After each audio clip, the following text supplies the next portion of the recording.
সিঙ্গারার আলোর লাঠি খাইলে আরাম পাই। পিচ্চির দোকান, পিচ্চির দোকান সিলেটবাসীর শান্তির জায়গা ভাই। পিচ্চির দোকান সিলেটবাসীর শান্তির জায়গা ভাই। আসসালামু আলাইকুম।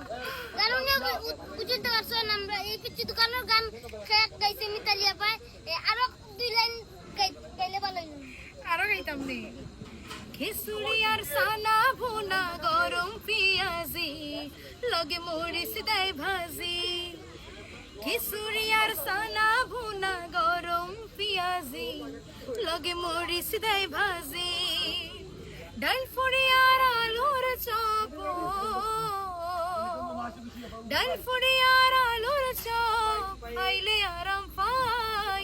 পিচ্চির দোকান, পিচ্চির দোকান সিলেটবাসীর শান্তির জায়গা ভাই।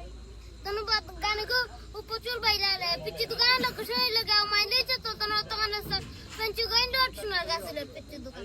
পিচ্চি দোকানে কিনা লাগলো কিতা কইতাম, খুব বেশি ভালো লাগছে পিচ্চির দোকানে আইয়া। আসলে আমি তো গান গাইছি, যেটা যেটা আইটেম আছে পিচ্চির দোকানে আমি তো আসলে প্রথমে বিশ্বাস করছি না। গানও গাইছি কিন্তু আইয়া দেখছি এর থেকে আরো বেশি আইটেম আছে। আর প্রত্যেকটা আইটেম অবশ্যই খুব ভালো। আর স্পেশালি অনেক অনেক ধন্যবাদ জানাই রাম, আমরা আজকে ইনো আইটেম পারছি কারণ আমরা রঙ্গিলা সিলেটের ওনার লুলন ভাইয়ের লাগি। তো লুলন ভাইয়ের অনেক অনেক ধন্যবাদ। আর আমরা পিচ্চি তো একেবারে কিতা হইতাম সবাই চিনেন, আমরা পিচ্চিরা সবাই বেশি বেশি করে আইবা। আর অবশ্যই আমরা পিচ্চির দোকানে আইয়া ওলান সুন্দর করে ভিডিও বানাইবা, আরো বেশি বেশি যাতে ভাইরাল হয়, দূর দূরান্ত থাকি যাতে পিচ্চির দোকানে মানুষ হয়। Thank you. ধন্যবাদ।